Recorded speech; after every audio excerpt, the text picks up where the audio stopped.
HBCU OverDrive is proudly sponsored by WeWorkForEverything.org. At WeWorkForEverything.org, this is for those who are trying to build for a dream with their latest hoodies, t-shirts, long sleeve shirts, and accessories and more. You can have it all here at a reasonable price. Black owned and operated out of the great state of New York. Like I said, get suited and booted. Check it out at WeWorkForEverything.org. Peace.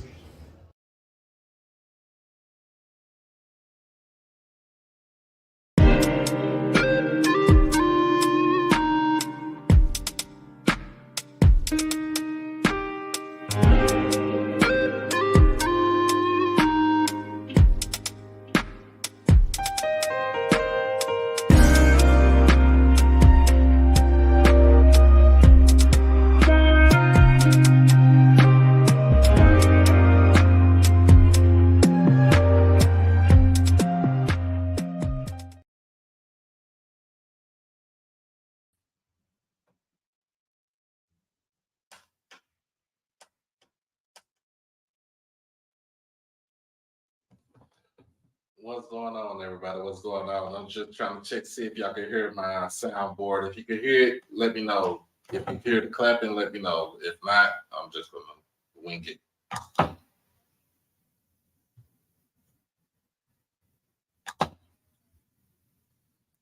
Anyway, man, welcome, everybody. Welcome tonight. It is Monday night, November the 6th. The year of our Lord 2023. It is HBCU OverDrive Top 10 live stream. Make sure that you like this stream. Make sure that you comment, share, and most of all, subscribe to the channel. Always hit that notification bell to get everything HBCU OverDrive. Let's see who we got up there. Here we got my bro Kaz up here representing North Dakota State. We got we got my guy Chuck Hunt, all the way from Monroe, down the street from me.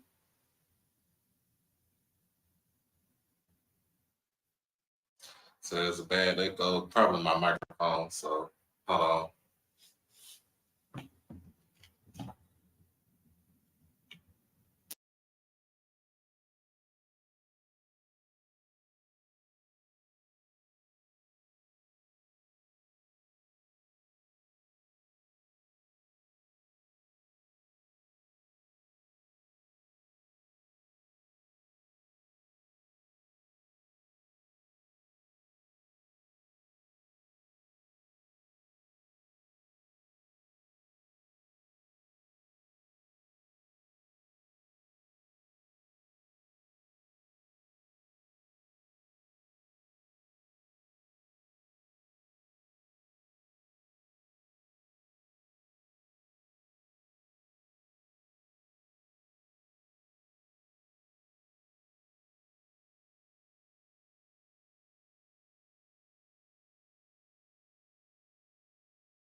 We start this battle with our staple theme song, Get Ready, featuring the incomparable J5 drum makers, DJ sets.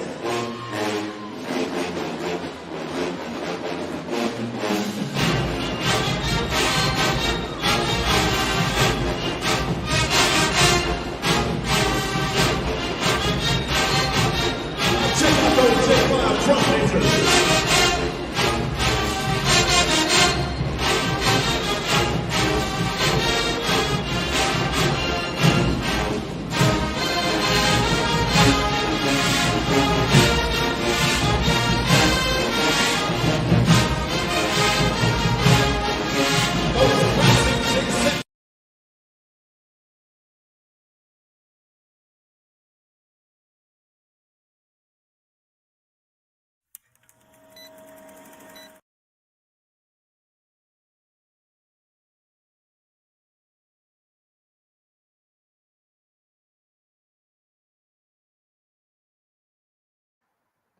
Make sure y'all can hear me now. We good? Are we good? Are we good? Are we good? Are we good?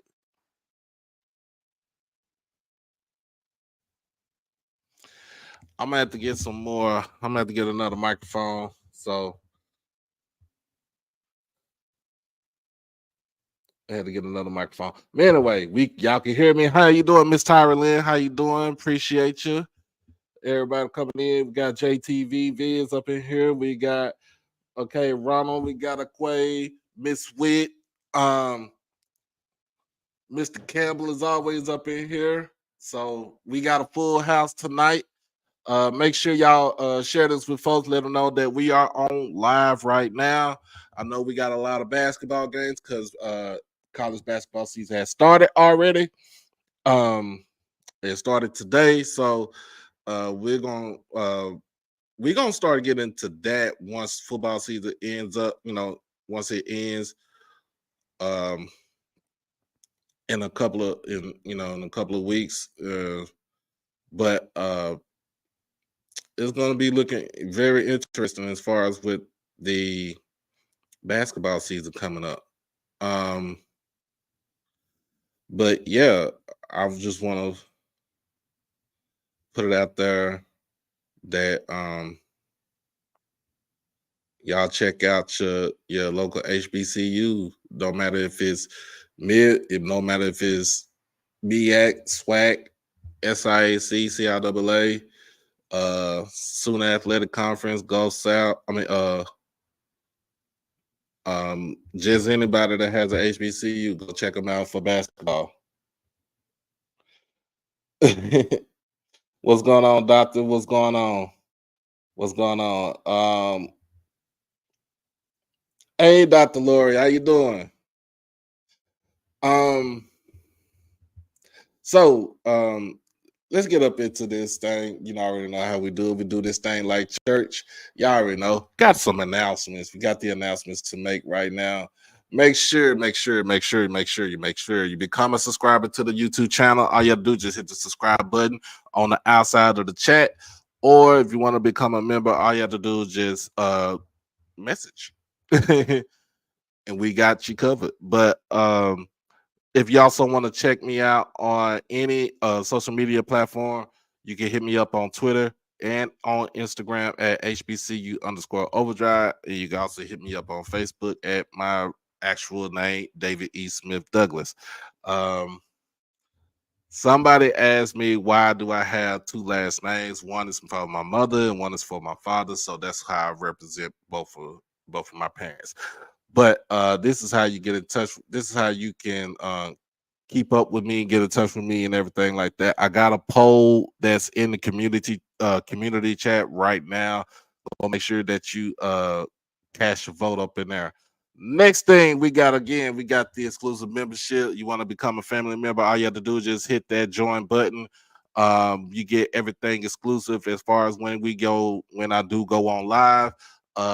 Any members only videos or member only live streams, that's what we could do for that.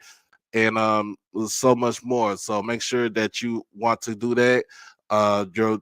You can, but your money do go for it does go towards initiatives, go towards travel, goes towards equipment. It does not go in my pocket. I always have to say that. And last but not least, you can hit me up if you want to do a donation. You got a couple of ways to do it. You could do it through the super chat. You could do it through Cash App. You can also uh, send it through PayPal, and you can send it through Zelle. My PayPal and my Zelle information is in the ticker that's rolling on the bottom of the screen, so you can send it through there. And like I said, it does go towards a good cause. It goes back towards the channel. It doesn't go in my pocket. We do it for the travel and equipment and anything that has something to do with the channel. That's what we raise the money for to ask for donations. But also, last but not least, we got November birthdays. It is November the 6th. So if you got a birthday that's coming up this week, that was last week, or that's coming up anytime this month of November, y'all know it's Virgo season. Scorpio season. I really don't too much not worry about Scorpio season, but it's their time of the year. So let them have it. Make sure, hey, hit me up. Give you a shout out. What's going on? We got LNV. If you don't know who LNV is, she is the chief moderator over at Coach Hayes Football. Um she's always on here and she's always um pubbing the channel over there while vice versa. So welcome to the family, Miss Ellen. um But man, look, we're gonna get into it. Before we get into it, everybody know tomorrow is Super Tuesday. It means it is election time. Um, I know people are out doing doing early voting right now. Make sure that you get out there to vote. I just seen it on Twitter where you got CCID and the Capital City Police in Jackson doing these 1940s roadblocks, checkpoints. It needs to stop, y'all. That I ain't talking about as far as the citizens, but I'm talking about as far as the state. Y'all need to stop that. It's outdated. It's 2023. If you don't know how to catch nobody without having to set up a damn checkpoint or a roadblock, y'all ain't doing y'all job right. Um, and the way it's looking like it, I'm not saying anything about you, Deputy Mario, because I know you are in law enforcement, but that that type of policing is so outdated. It's time to get in with the times, y'all. If you don't know how to catch a criminal, if you know how to do that without having to set up a roadblock or a checkpoint, you in the wrong job. What's going on, Amber? You are in the wrong job. I'm not about to sit here and sugarcoat it. I mean, and then looking at it, the day before the general election in the state of Mississippi, um, that smells like voter suppression to me. What's that smell like? Smells like voter suppression. So, to me, hey, hey, if it's meant for him to be out of office, it is meant for him to be out of office. And I always say this: why would you want somebody to stay in office that's closing down your hospitals, that doesn't give you no type of federal funding for health insurance, that's has a high grocery tax bill, which I'm trying to figure out how the hell you even have a grocery tax bill. Um, and where you're paying your teachers, just low wages and stuff like that. I won't want nobody in the office like that. So if it's meant for him to go, it's meant for him to go. I mean, mm, hell, he ain't really stayed in the governor's mansion anyway in Jackson because he don't like Jackson, but it doesn't even matter. But anyway, man, I know I'm on my soapbox right now. So I'm on my soapbox. right now. Look, just voter intimidation, voter suppression. Like, dude, that like it is 2023, and if you're afraid of a little bit of change, if you're afraid of a little bit of change that might actually help you, you sad, just sad.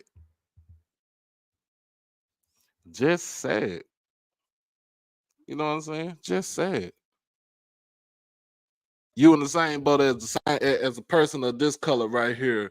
You both broke, you poor, but you rather see both of y'all suffer because of the skin color. I don't get it, y'all. What up, Mel? Deacon Mel, what's going on? Um, I just don't get it. But anyway, on Thursday I will have.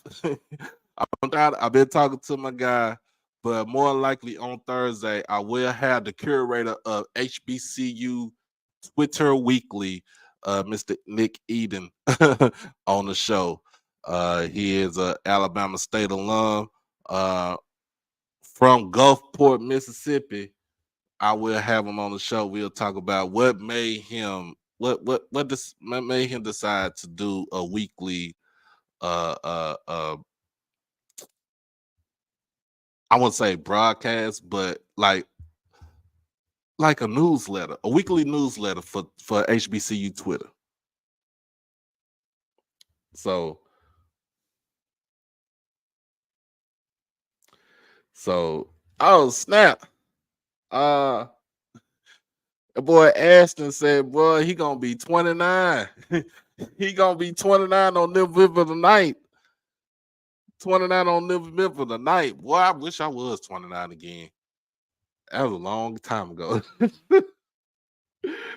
Oh man. All right. Mr. Burrell, Tommy Burrell says, okay, Jack State up 4 on Memphis. Okay. Okay. Before we get into it, I did get a chance this morning to get my questions out to Coach TC Taylor. Um about mainly I wanted to get the question out about the timeout situation, and you know I like the answer that Coach TC gave. He put accountability on his back because of the simple fact that he is the head coach, he is the head man in charge. That he had to do better. He did get on his coaches, saying that they had to do better. I like that he took responsibility for what had happened on that play. I also talked to him, asked him about the defensive backfield where Jack State leads the FCS in interceptions at 16. Um, it was, pretty much I like the answers that he gave. I asked about. I went on and talked to Coach Wade for Mississippi Valley about his freshman QB that he played, that I've seen play here in Dallas. I like the answer that he gave about that and about his defense. Coach Hampton with UAPB, talk about situations with his quarterbacks. It was some good questions out there, but there was one question that had me baffled, y'all. It was, if you watched it, if you watched it or you listened to it, it was one question that baffled me. Why in the world would this reporter or whoever, I think there was either before me or after me that I asked the questions, why would he ask Coach TC Taylor about getting recruiting tips from Coach GJ Kinney over at Texas State? That kind of confused me and had me scratching my damn head, y'all. Like that had me scratching my damn head, y'all. Like for real. I could not fathom asking another coach. I could not fathom asking another coach getting recruiting tips where this man replaced almost 60 players on his roster and still had the number one roster the number one recruiting class in all of HBCU football. Had the number two recruiting class in all of FCS.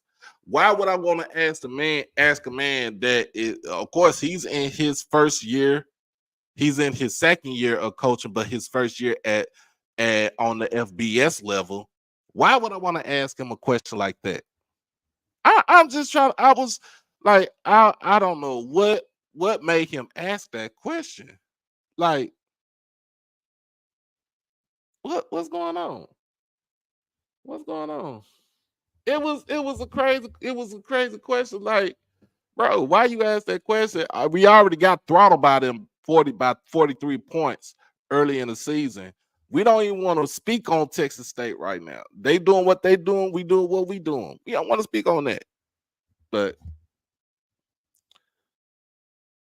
it is what it is. And I couldn't do nothing but kind of laugh. I know my microphone was on mute early. You know, my microphone's always on mute if I'm not asking a question or anything like that. But I had to laugh because I had looked at Coach TC face like, I know this fool did not ask me no damn silly ass question like this. He had this look on his face. I know he did not ask me that silly ass question like this. And I just couldn't do nothing but laugh, man. I couldn't do nothing but laugh, y'all. It was one of them things where I was like, you know what? If you are legit, a legit reporter, my guy, you need to do better. You need to do better. But man, let's get on into it. It is, like I said, it is the Top 10 Live Show brought to you by WeWorkForEverything.org. Y'all already know how we do this thing. We're gonna start off on the Division 2 level. And we're gonna start off from 10 through 1. So let's get into this. Let's get into it. So coming in at number 10, we got the Tuskegee Tigers, the Golden Tigers. Excuse my language, but we got the Tuskegee Golden Tigers coming in at number 10. And the reason why they're at number 10, because they had one job to do. All they had to do was beat Miles College. You beat Miles College. Fort Valley beats Albany State. Guess who goes to the championship game? It would be Tuskegee. But no. Tuskegee wants to get embarrassed in Fairfield. Now, mind you, this game was in Fairfield, Alabama, against Miles. I think the score was 35 to 14, if I'm not mistaken. Let me get on my trusty phone, but I cannot fathom. I cannot fathom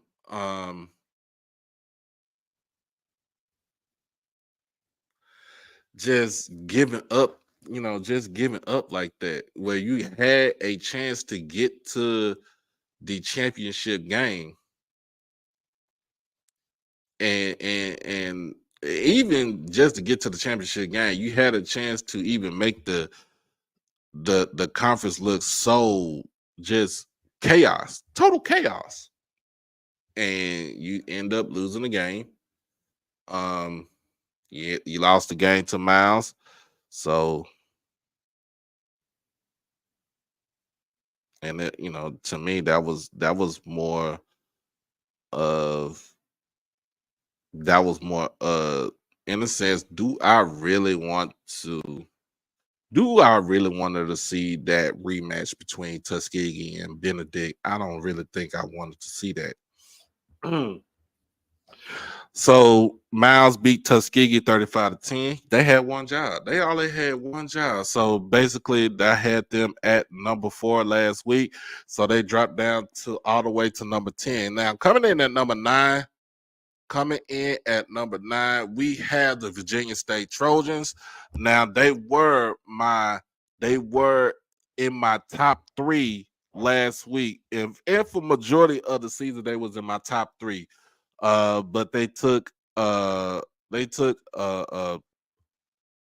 big loss to Virginia Union, which is a rivalry game for them. This game, the score was 30-20. Um, Coach Frazier, formerly of the SWAC Prairie View, it was some things that they really couldn't do um, in that game, and the main thing was to for Union to get Jada Byers going, but they end the season at number in my ranking at number 9. They end the season at 8-2.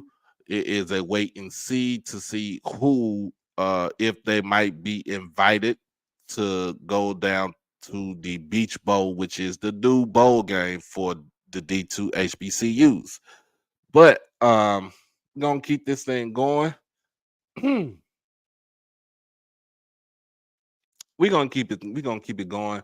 Coming in at number 8, we got Fort Valley State. Coming in at number 8, Fort Valley. I'm gonna say it again, just like I said for Tuskegee. You had one job. You really had one job. All you had to do, all you had to do is just say, okay, we beat Albany, and Tuskegee just lost to Miles. Now we just go out there and beat Albany. We go into the championship game. Nope, they didn't want to. They didn't want to do that either. Lost to Albany State this past weekend in the Fountain City Classic, 13-7, which basically is their season at 7-3.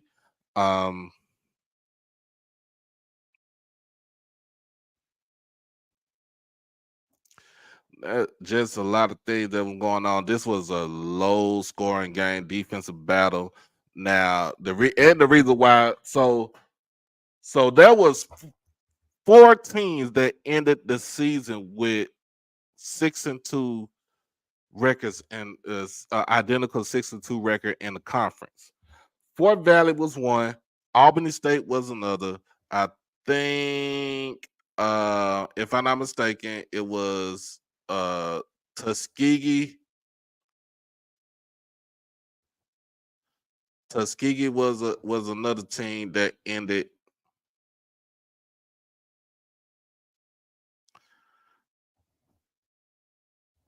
Let me get into this. Hold on. Let me get into this standings. So Tuskegee, Fort Valley, Miles, and Albany State all ended up with 6-2 records in the conference. Now, let's get down to the bottom of this. Tuskegee beat Fort Valley in the beginning of the year. They lost to Edward Waters for homecoming, and they lost to Miles College, which put them at 6-2. Now, Fort Valley lost were to Tuskegee, and then they got destroyed on national TV by Benedict a couple of Thursdays ago. Miles' 2 losses came from Miles' 2 losses came from Albany State and Benedict, and the Benedict game was a close game, and then Albany State's 2 losses came from I think Albany State 2 losses came from Benedict. Let me see. Their 2 losses came from Edward Waters and Allen. And since they beat, let me see. I'm trying to get all this squared away. They beat Fort Valley. They beat Miles last week. That gave them the edge to go to the SIAC championship game. So that is the reason why it's all a whole mumbo jumbo mixed up for the SIAC championship. So they end their season at 7-3. It's just a wait and see if they get that call for the Beach Bowl. If not, they'll be on the recruiting trail starting next week. Coming in at number 7, we have. Make sure this is number 7. Number 7. We have the Bowie State Bulldogs coming in at 6-4. They coming off a huge win this past weekend. Let me get my CIAA. Let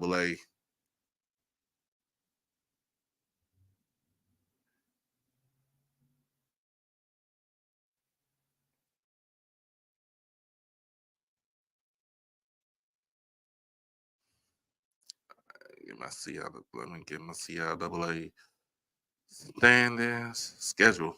Hold on.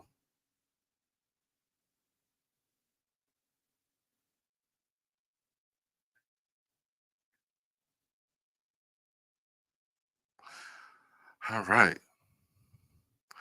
They're coming off a huge win against Lincoln, PA, 46-39. This gives Kyle Jackson basically momentum going into the next season. It gives them the momentum in going into recruiting to get the players that he needs to come, to play his style of ball. And at one point in time, I thought that Bowie State would have been back to, in a sense, back to his winning ways. Probably losing one game or even going undefeated. But this is a young team that they have this season. And so, like I said, it's going to be one of those things where they can use this they can use this win and the season at most part to land some top recruits from that DMV area. But we're gonna keep on moving on. Coming in at number 5. Coming in number 6, I'm tripping. Coming in number 6, we got Edward Waters. The Edward Waters University Tigers finished their season at 6-4. In fact, this guaranteed that they have a winning season for the first time in, I think, almost 20 years, if I'm not mistaken. Well, I'm gonna do some fact checking on that. They came off of a big win against Virginia University of Lynchburg, 41-17. Basically, this was the last home game. They sent their seniors out on a winning note. Said 20 years, Ellen. Wow.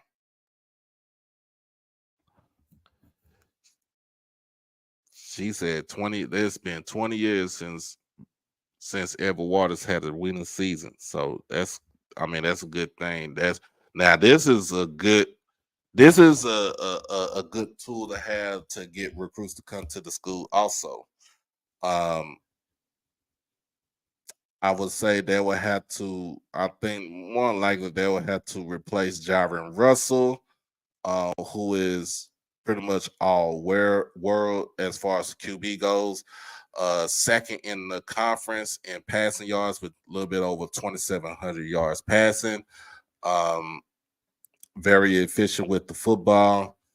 Doesn't turn the ball over a lot. So, man, I'm gonna check see if he still got a year or two left, or this is his last year.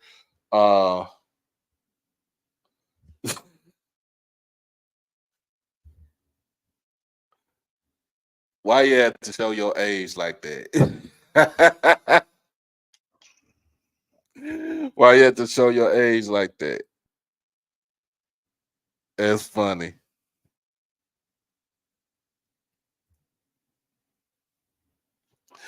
But this is a good thing to hang your hat to right there. So we're gonna finish up. We're gonna continue on. So coming in to number 5, we got the Albany State Golden Rams. finishing the season. They are continuing their season, but they are sitting at 6-4. They will be in Atlanta to take on the mighty Benedict Tigers for the SIAC championship game. This game was the last game that they played at the Fountain Classic was a defensive battle. Coach Gray did make a QB change in this game, and basically just kind of pulled it off at the last second. And like I said, we've already talked about the things about Albany State, and what they said.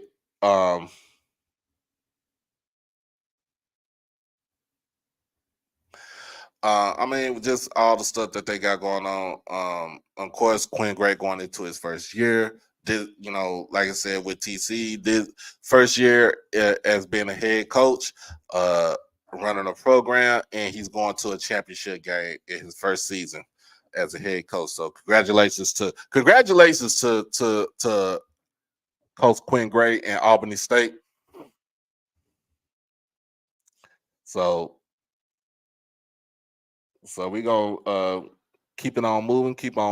Coming in at number 4, we got Johnson C. Smith, the Golden Bulls, finishing their season at 7-3, coming off the big victory over Livingstone College, which was a rivalry game. And pretty much, nobody expected this team to finish up 7-3. Nobody expected them to do that.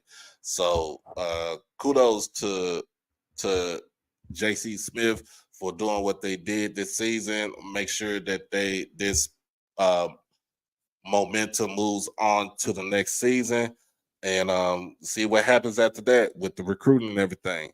Coming in at number 3, we got the Fayetteville State Broncos coming in at 8-2 on an 8-game winning streak. They are the CIAA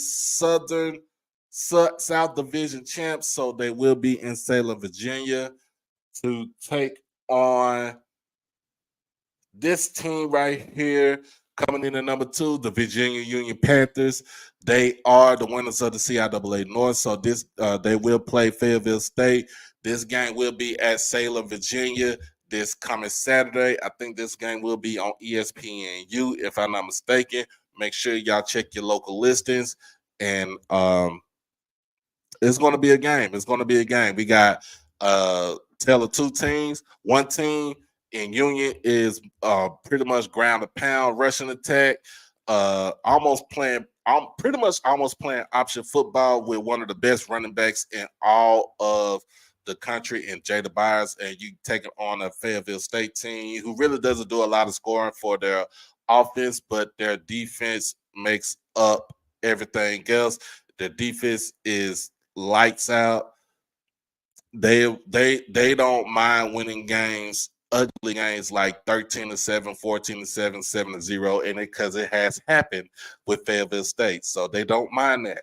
And now the number 1 team, and they have not been knocked off their perch as of yet. It is the Tigers from Benedict College, Columbia, South Carolina's own. Look, they took care of business this past weekend against Allen, 37-9. I had to say this. I really do not see anybody, I don't know, even know on the playoff level to beat this team right here. I think this team is more focused than what it was last season. I think they have not to take anything away from my guy Eric Phoenix, but the QB position is a little bit more solidified than it was last season. So I just want to say that, look, it's gonna be a game this Saturday in Atlanta against Albany State. Make sure y'all tune into that. And if you don't tune into it, and if you're close by, because this game will be at Lakewood Stadium, check it out. Go check them out, y'all. Go check them out. So now we moving off from Division 2. We about to head on to the Division 1 level, y'all. We keeping this thing moving as always. On the Division 1 level, coming in at number 10, we got the Prairie View A&M Panthers. They are coming in off a big win against Arkansas Pine Bluff for their homecoming. I think the score was 38 to 17. And of course, I did talk to my niece today. She said she had fun for her first homecoming. Um, I also talked to her about the trail ride and let's pray for all the people that was out there at the trail ride for Prairie View for the homecoming. Um, Speedy recovery, y'all. But in this game, they did win the game 38-14 against Arkansas Pine Bluff. I'm gonna say this: Trayvon Conley was all world on Saturday, 305 yards passing. He had 1 touchdown, didn't have an interception. He had a couple of yards on the ground to make sure that they kept the ball moving. Pretty much dominated this game from start to finish. They are coming in at number 10 on my list at 4-5. They 4-5 overall, 4-2 in the SWAC West. So let's see who comes in at number 9. Number 9, we got the Morgan State Bears coming off a big victory this past weekend. Coming off their big victory this past weekend against Delaware State. Their game was a 24-17 affair. In this game, let me see, this game they held, in a sense, they held Delaware State to 317 yards of total offense. Now they did find, I think they found a QB in Todd Smith, who was a freshman, 2 touchdowns passing in the air. Best thing about it, no turnovers, no interceptions, 131 yards through the passing. Team ran for 143 yards on the ground. I like what I see from Morgan. They are at 2-1 in the conference, 3-5 overall. They do have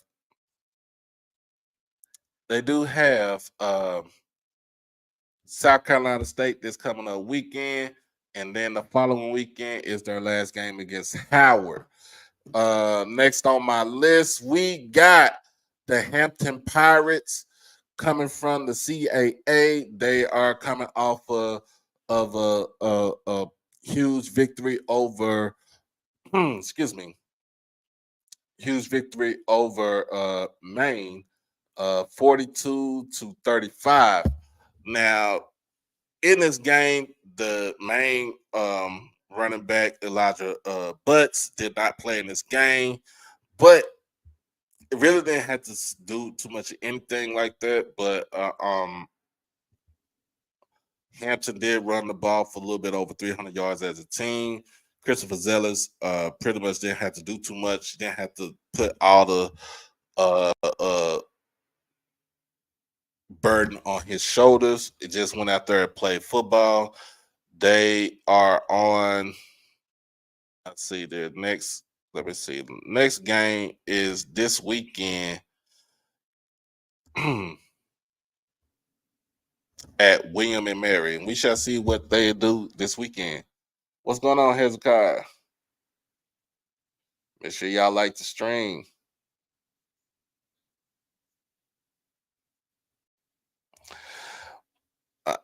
Next on my list, we got the South Carolina State Bulldogs coming in at number 7. South Carolina State came in. They won this game 27-24 over Howard. It was their homecoming game. Now, what I would say with South Carolina State, they ran the ball for over 400 yards. If I am 18, I'm throwing everything, including the kitchen sink, at all these running backs. And also to give up 280 yards on the ground to a freshman is ridiculous. But South Carolina State did come into this game needing the victory.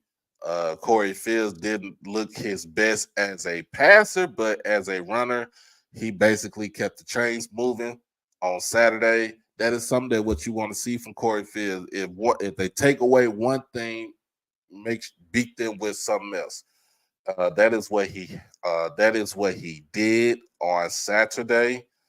Now, in their next game, like I said, they do play Morgan State. Their game is at 11 o'clock on ESPN Plus. Make sure y'all tune into that. Um, both teams are tied in conference play at 2-1. Both teams' losses have come to North Carolina Central. But I digress. Coming in at number 6, we got the Tennessee State Tigers. They did take one on the chin this past weekend against Charleston Southern, 35-21. Basically, this game, they were outmatched in this game by CSU.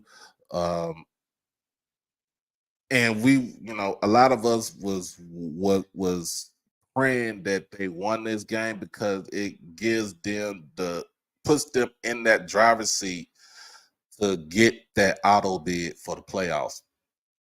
I'm not gonna say that it's not gonna happen, but there's a lot of scenarios that has to happen in the last 2 weeks of the season in order for them to get that bid. But we shall see this coming up this weekend.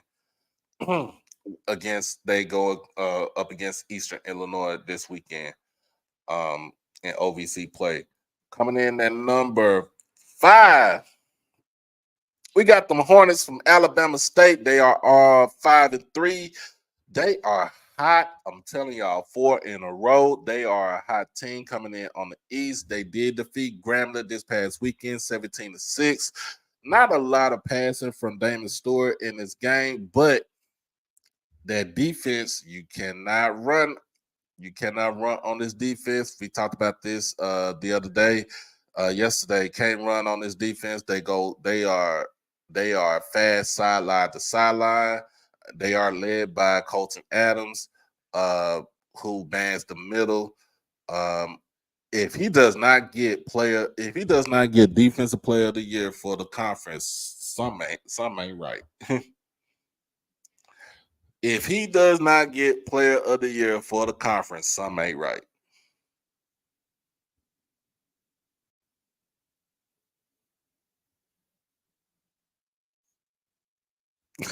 Oh Lord. Oh Lord.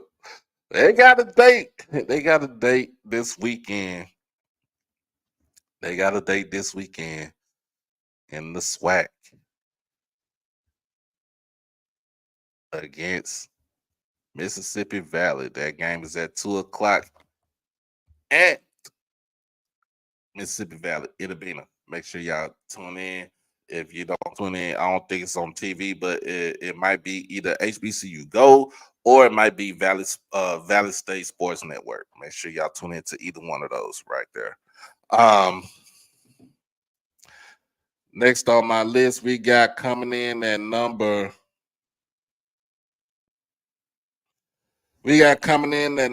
4. It's them big bad Braves from down on the reservation down from Lorman, Mississippi, Claiborne County. Man, look, just gonna say it like this.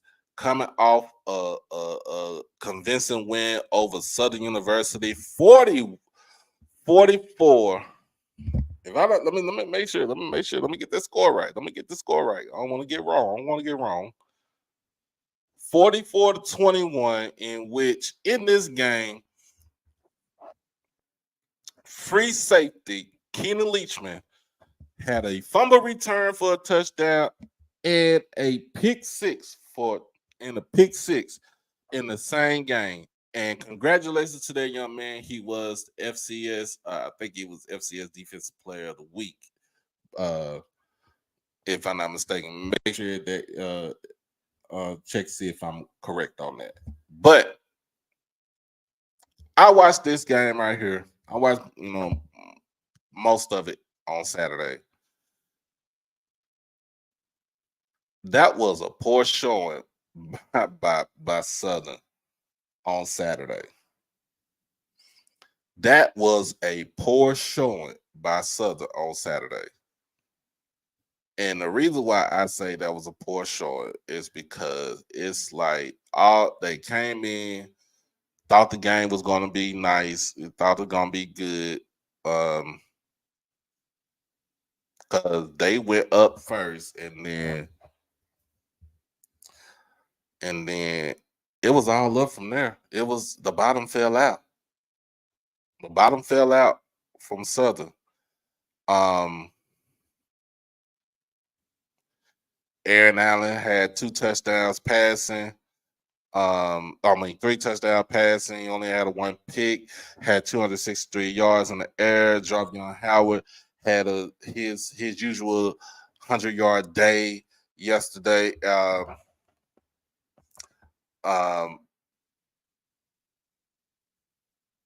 This is the type of team. This is the type of Fred McNair team.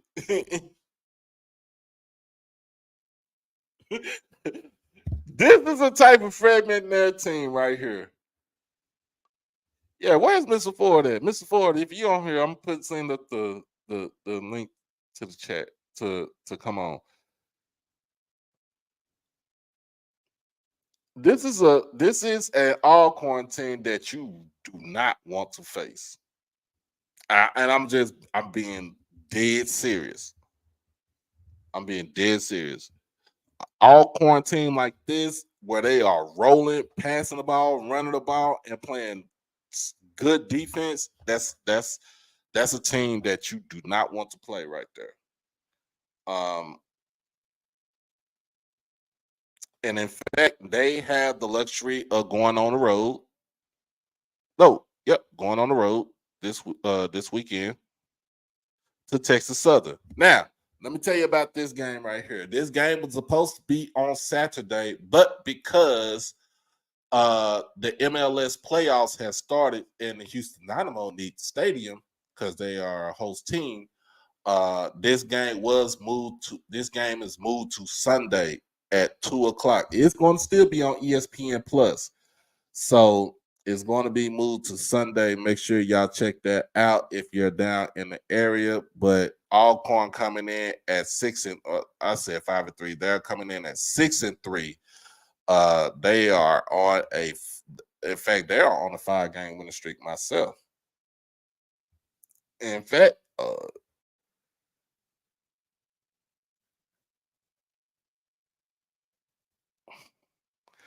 how you doing, Mr. Ford? Hey, how's it going, man? Yeah, I'm doing good. Doing top 10. Oh yeah. So I got Alcorn at number 4. I'd say this is a team right now you don't want to play when they rolling. When they are rolling, a Fred McNair team like this that's rolling, you don't want to play it.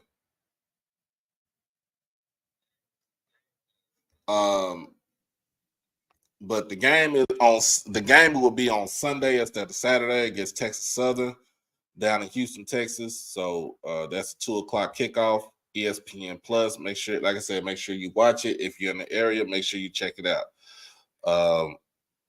Can you hear me, Mr. Ford? Yeah. Yeah. Okay. Hey, because you had to call. You had to call yesterday. Yeah. I'm listening. You All said right. Dr. Lori on here, isn't it? Yeah, Dr. Lori, she's on here. Tell her congratulations. They announced today that FAMU will be hosting SWAC Championship December 4th, 4 p.m. at Bragg Stadium. It was in our newspaper today. Oh yeah. Yeah. Oh yeah. Coming in at number 3. and I could have did a flip flop on either one of these, but I'm gonna go with Jackson State coming in at number 3. And the reason why I got Jackson State at number 3 is, look, we are back on we're on a winning, it's on a little small winning streak, not as much as it was before, but we on a small winning streak. It's won the last 2, I think we won the last 3 games of the 3 games since homecoming. Right. We are coming in at 7-3, coming off a victory over Texas Southern, 21-19. Of course, Jacobian Morgan, 2 rushing touchdowns, 1 passing touchdown on Saturday. Didn't turn the ball over. That is the best thing that we see that has happened in the last couple of weeks. He did not turn the ball over, didn't throw an interception, didn't fumble the ball. That's a good thing that we have right there for Jackson State and Jacobian. As far as running the ball, we didn't. I want to say we didn't do as much, but we did enough to make sure we moved the chains. Both J.D. Martin and Desmond Moultrie had over at least 55 yards rushing in the game. Kobe Paul was the lead receiver Saturday with 60 yards in the 60 yards catching on 4 catches. Look, the team is pretty much gelling. The team is gelled. They are on a good winning streak. And like I said, with the win on Saturday, this solidifies that T.C. Taylor has a winning season as a first-year head coach since Robert Hill. Oh yeah.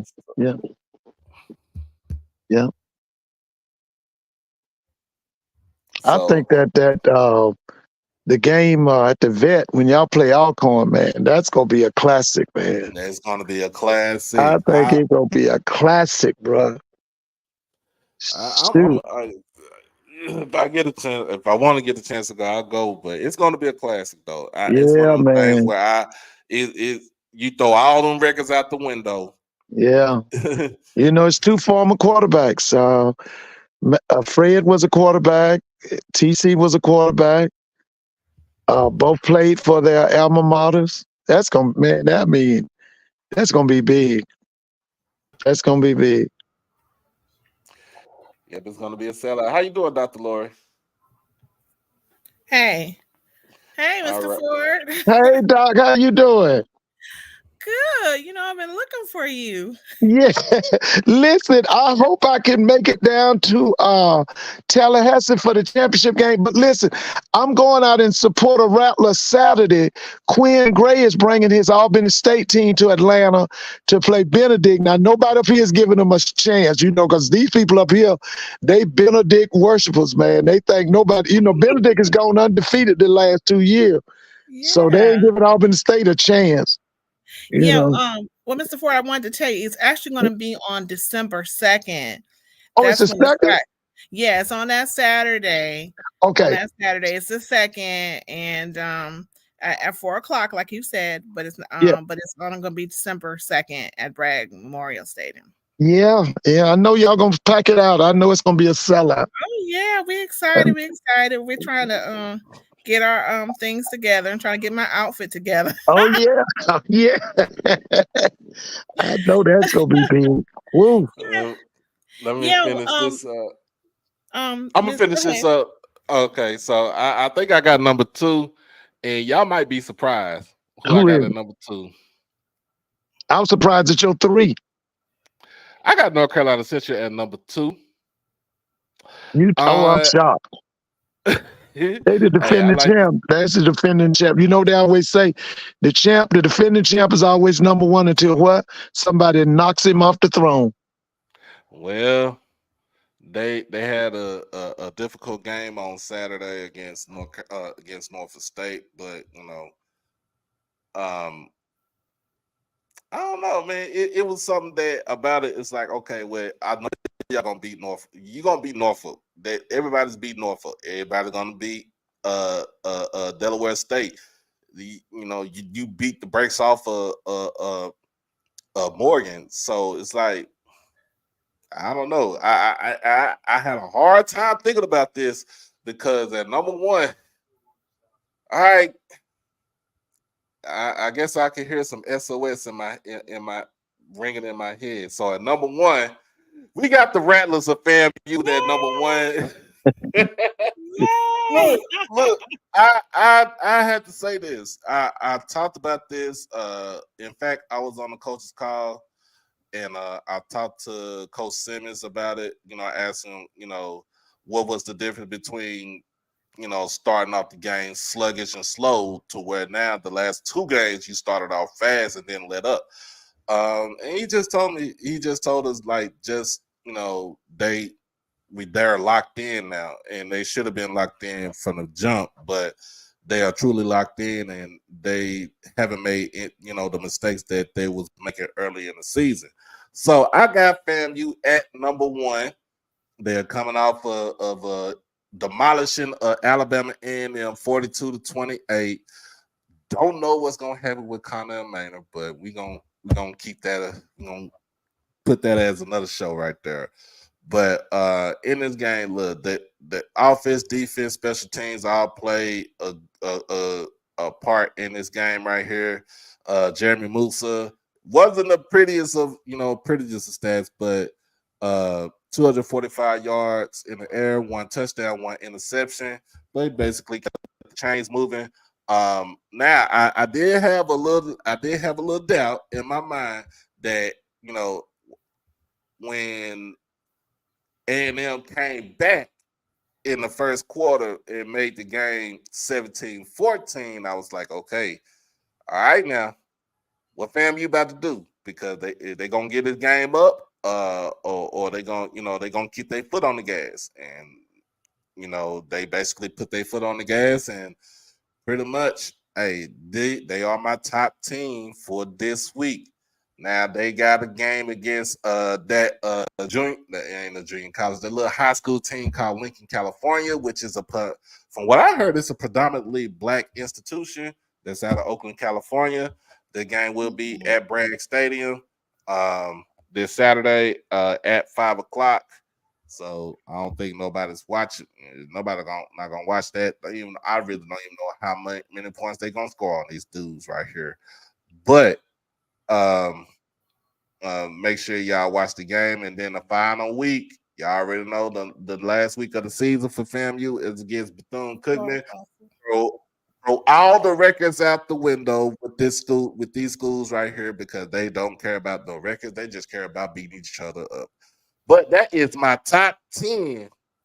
Well, I actually was Doc, I was actually in Huntsville at the game against A&M. And so wow, I think me and my girl, we shouldn't do that though, but we left after halftime because we knew, I think what FAMU does sometimes is that they try to play to the level of whoever they playing with, and then they get tired and they say, let's go ahead and do our thing and go ahead and get this over with. So we kind of got up, but there was low. I'm gonna admit now, there was low energy, which from the other side. I don't know what was going on. I think that They lost that game in Birmingham, Doc. Yeah. I'm just serious. I think they were just so beat up by Alabama State that when we came to town, it was just, it was just very low energy. I mean, their DJ had to keep trying to get their side, to cheer and everything. I was like, wow, I think these people are really kind of depressed about that Magic City but the Classic. Magic City, Yeah.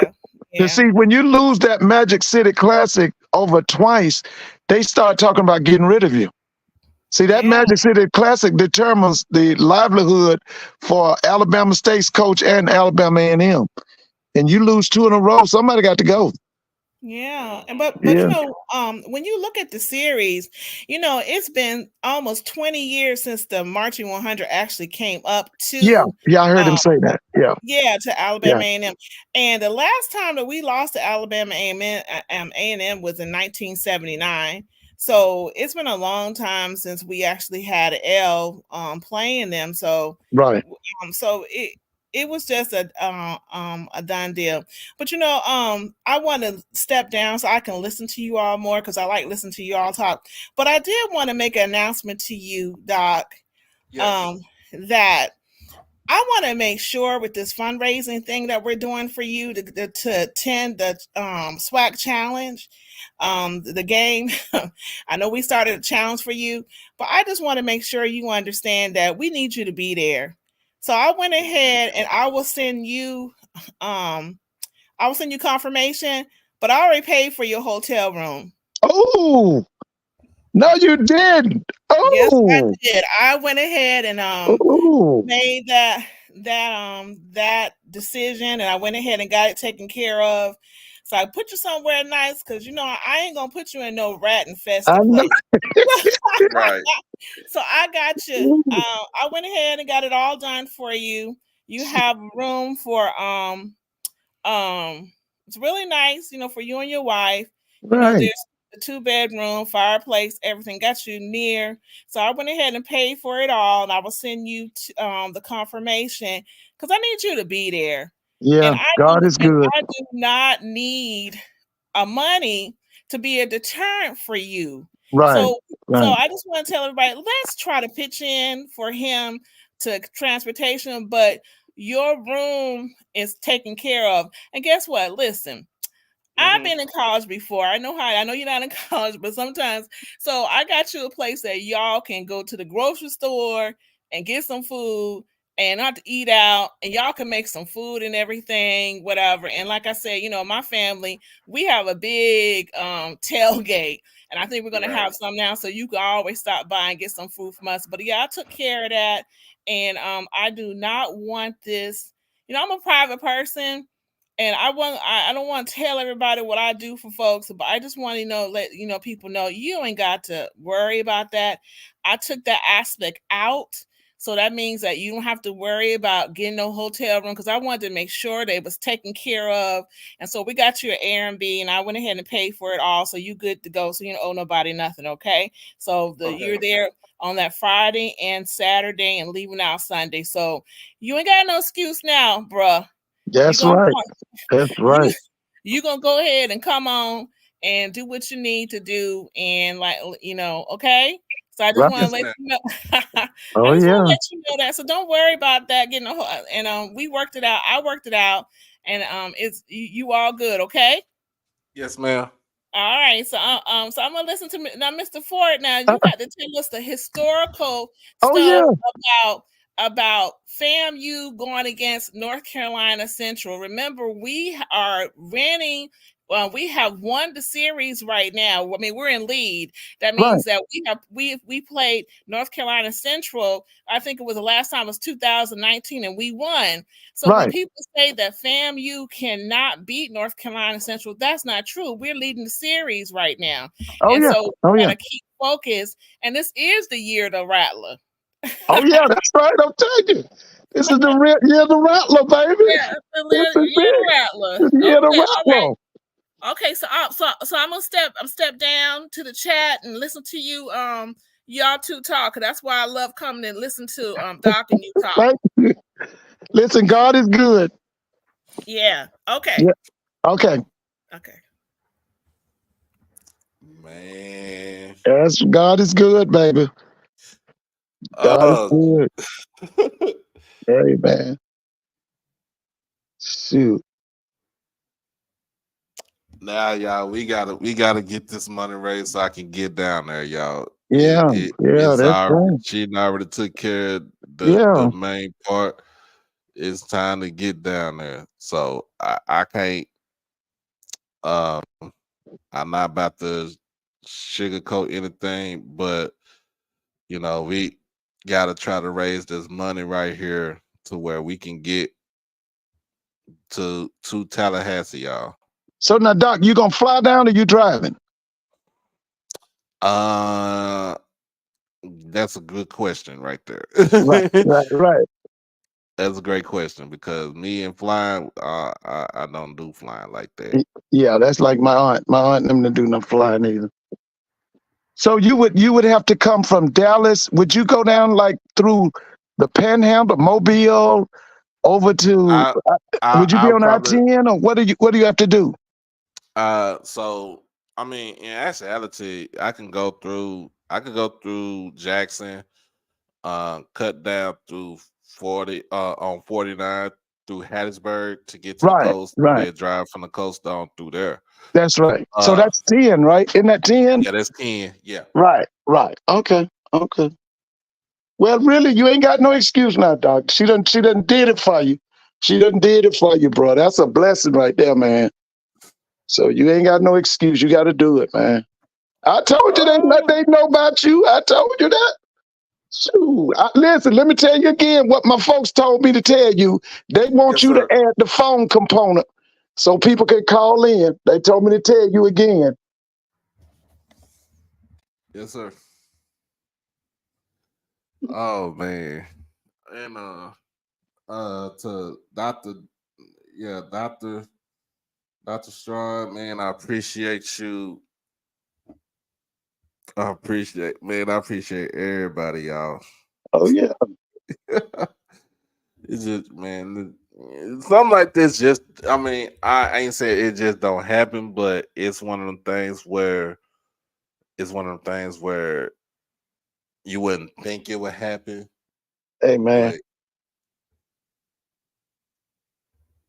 And, um, and, and listen, Blue had an article on the national series today. I was looking at the paper. Blue wrote an article about Carl Tarbush's death.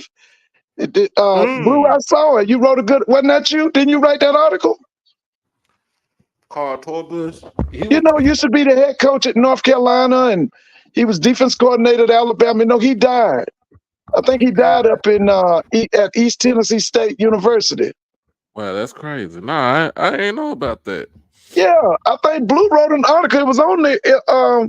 It was in the national news. You know, my stuff comes across my phone, and I Hmm. saw it. I saw his name Zach, and I said, "That's Blue. That's Blue." Man, Yeah, I remember um, Carl Torbush. I remember him from way back.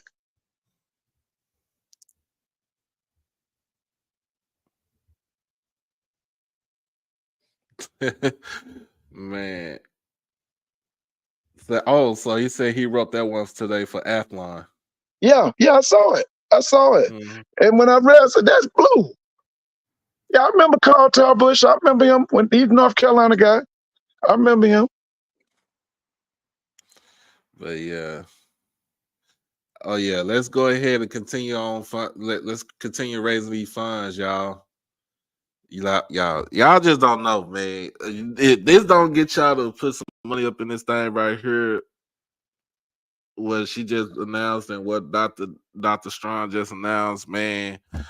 I don't know what to tell y'all. So let's continue with the man. Let's just go on ahead, continue with this fundraiser, y'all, because I can't I cannot say I'm not going. I'm going and I don't show up. And they just did a lot of stuff for me, y'all.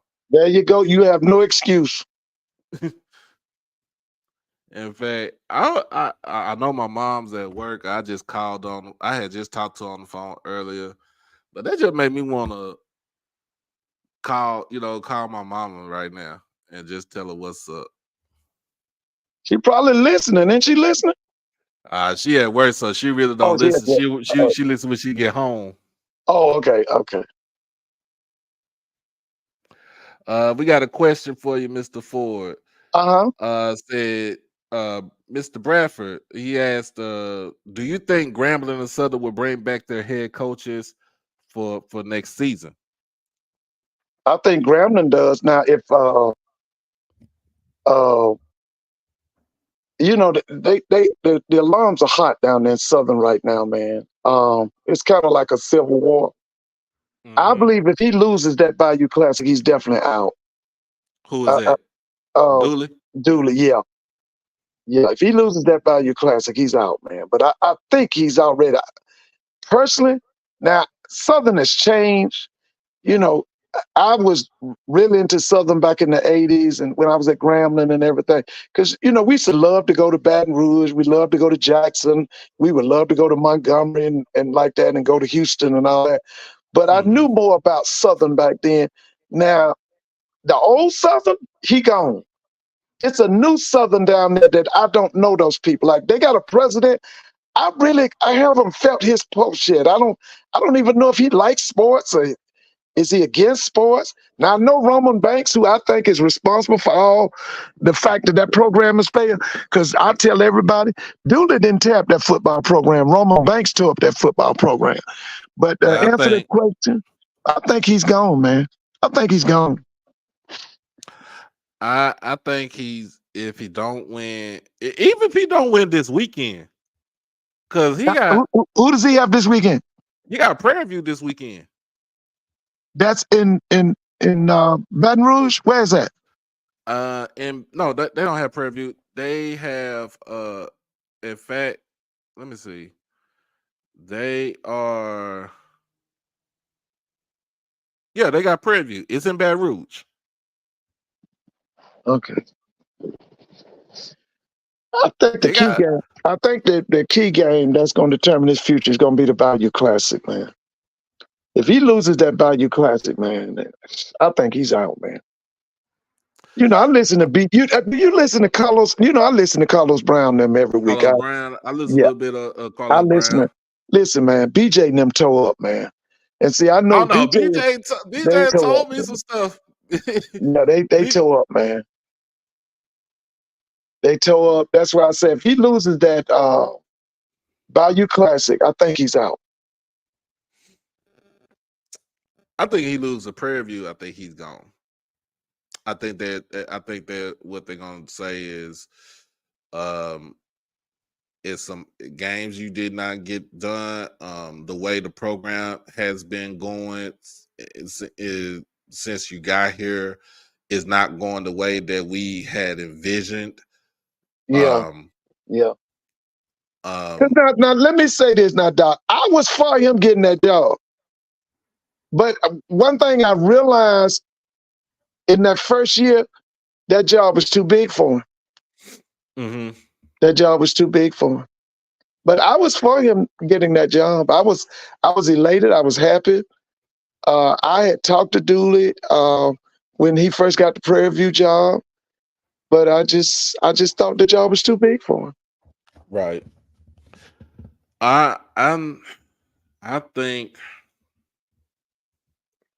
just some of the decisions that he made, especially most of the decision was from last season. Yeah, man. I didn't get over there. I didn't get over it. I thought that was a 10-win team last year, man. I thought they were loaded. The treatment of Bub I thought was awful and ridiculous. Did anybody ever pick up that guy that was the quarterback last year? I know he went into the transfer portal. Where did he go, Doc? When you talking about McCray, I don't even know where he went. Does anybody know where he went? Because I always thought he was a wide receiver, to be honest with you, or a wing back or something. Nothing close to a quarterback. I thought he was a wide receiver. Yeah, he actually was a wide receiver when he came. That's what I thought he was. Yeah, he was a wide receiver coming out of Hines, and they made him into the quarterback. There's some other schools. There's some other coaches that's going to be on the hot seat too. I mean, we already talked about one. It's Maynard's on a hot seat. It's hot. His seat is real hot, especially after get blown out like that by FAMU, losing that classic. Well, I was about to say the main thing is the classic. Mm-hmm. That determines your future in Alabama with State and A&M is how well you play in that classic. You lose that classic 2 or 3 times, bro. They ready for you to go. Yeah, and then you can say another name we can put out there. Larry Scott from Howard. You think he's gone? I don't think he's gone, but I think that seat is hot. Now this is what year? This is year what, 3 or year 4? With Larry Scott, I think this is year 4. But I've talked to some Howard alums, and one of the ones I talked to, she says that they are not happy with what's going on. They Well, are not happy. I was hoping they were gonna bring back that Howard Morgan State rivalry. That's an old rivalry from way back in the day, man. Because I'm telling you now, that Wilson, that guy at the guy at Morgan State, he's just a quarterback away from being a black college power again. Morgan State's just a quarterback away, and they'll be in your top 5 every week. Oh, definitely, they will be in my top 5 every week. They'll be, yeah. They just got to get them a transfer portal quarterback. You know. Yeah. So to me, I think when it comes down to it,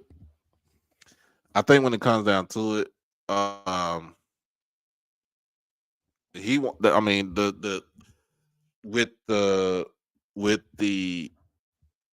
season that they had last year, where they were co-champs last season, right? A lot of alums wanted to add on to that, and they haven't done it. So, it's been an up and down season for them. So, it's like, what can we? You know what I'm saying? What can you do?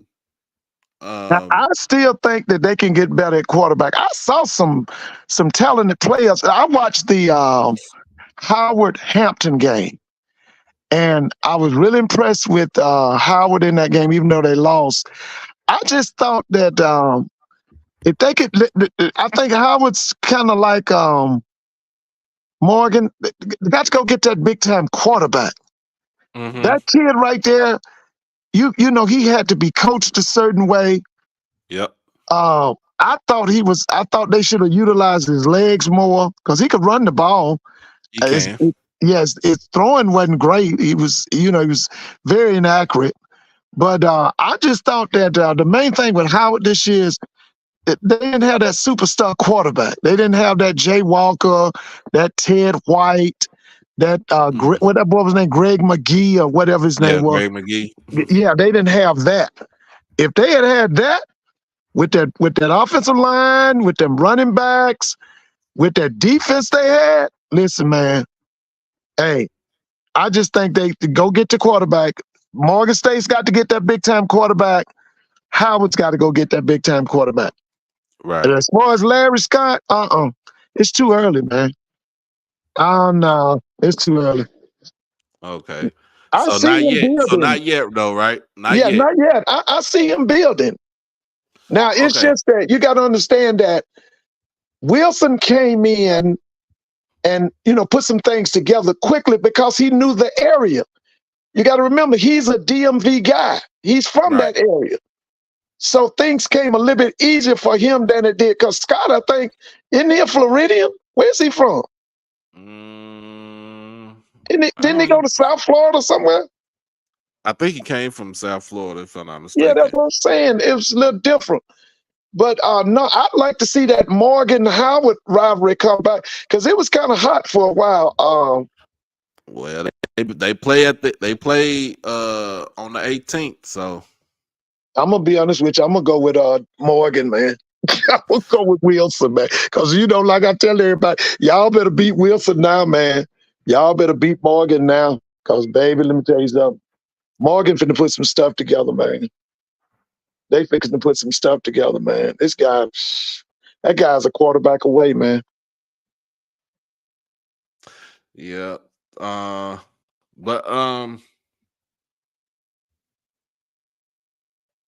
on. Let me see. Let me get Mr. Campbell and Mr. Hunt coming up in here. Yeah. But yeah, I don't see. I mean, as far as in the MEAC, I think Odoms might be on the hot seat a little bit. Yeah, I think he is too, man. Larry Scott was where from the alums they say he wants to they want him they really want him out, but I'm trying to figure out who y'all gonna get if you want him out. Who y'all gonna get to coach the team?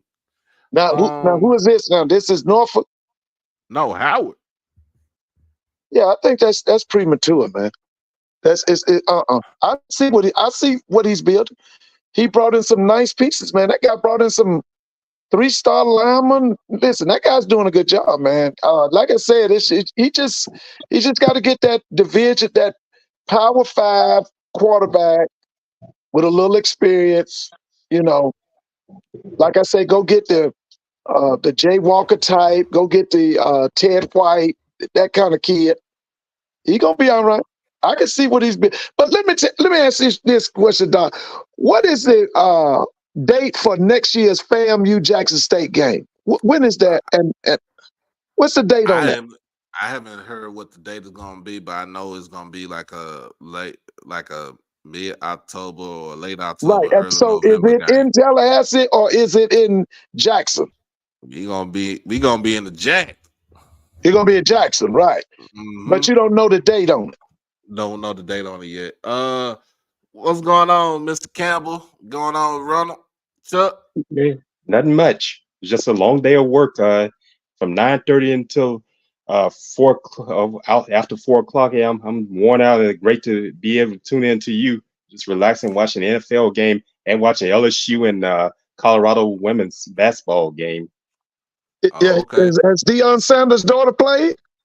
I haven't seen it, but I know they taking it to LSU. They beating LSU all over the place. This is girls? Yeah, the women's, that's in Las Vegas. How's that girl? What's her name? Angel? What's the girl? The big time Angel girl? Reese. Yeah, how's she Angel looking? Reese. Yeah, how's she looking? They're not looking too great tonight at LSU. They're getting beat all over the play. They have a white girl with Colorado. She hitting those 3-pointers all over the place. Aren't they I didn't want to take her off LSU girls are the defending national champs, right? Oh yes, yes. Yeah, I was listening to you, Mr. Ford, talking about Howard. That's a school that a school they don't, you think about it, they're not a sports school. I remember Doug Porter, legendary coach, talks about when he left Grambling. Coach Porter. Yeah, he's still living in Grambling. Yeah, and he talked about what he's got to be in his 90s now, isn't it? He's in his 90s. Yeah, he's in his 90s. Yeah. And he said that when he got to Howard, he said because he coached Steve Wilson, the guy who coached Jay Walker and all those guys, and that's right. And he did. He had to bring them into the football's frame of mind, because he said he was so what he was accustomed to at Grambling. He coming to Howard. He said he knew what he was dealing with. He said it was tough on him there. He had some winning seasons there, but he did. I think they ended up terminating him like in 1978. I think it was. That's right, because he left Howard and went to Fort Valley State. Fort Valley State. Yeah, he coached there until he retired. That's right. Yeah. He's back. He's still back. He's back at Grambling. He never left Grambling, but he coached at Fort Valley. Oh yeah. And I was listening to you talking about Bashawn McCray. I think last time I heard that he was at Norfolk State. I don't know if that's the case. Yeah. I was wondering. I didn't hear anything about him. Listen, you talking about Steve Wilson, man? I used to recruit for Steve, man. I used to recruit for Steve. Steve was my man. Steve became the head coach at Howard at the age of 31. I remember him. I remember he came after Willie Jeffries. Yeah, that's right. He retired from maybe the Denver Broncos, and then he got the job at Howard. He was 31 years old. Yeah, he played with the Broncos, and well, he originally went with the Dallas Cowboys, and then Dan Reeves got the job in Denver. He brought him from the Cowboys to the Broncos, and he went to the Cowboys as a wide receiver. Dan made him a defensive back. He sure did. I'm Steve Wilson. Yeah, Steve was my man. Listen. You talking about the same Steve Wilson that did he play with Steve Atwater? He was older. He older now. He played with Craig Martin. You remember the Orange Crush? Yeah. Yeah. Now let me tell you. Okay, so he played with Tom Jackson now. Yeah. Because when he was with the Dallas Cowboys, it was Drew Pearson, Tony Hill, Butch Johnson, Billy Joe Dupree. He played with that group. Across the river from West Monroe. Yeah, that's the crew he played with. Yeah, and see, he left. What happened was Dan Reeves was an assistant to Tom Landry. He got the job with the Denver Broncos, and he brought Craig Martin with him, and then he brought Steve Wilson up to Denver. But he changed Steve's position.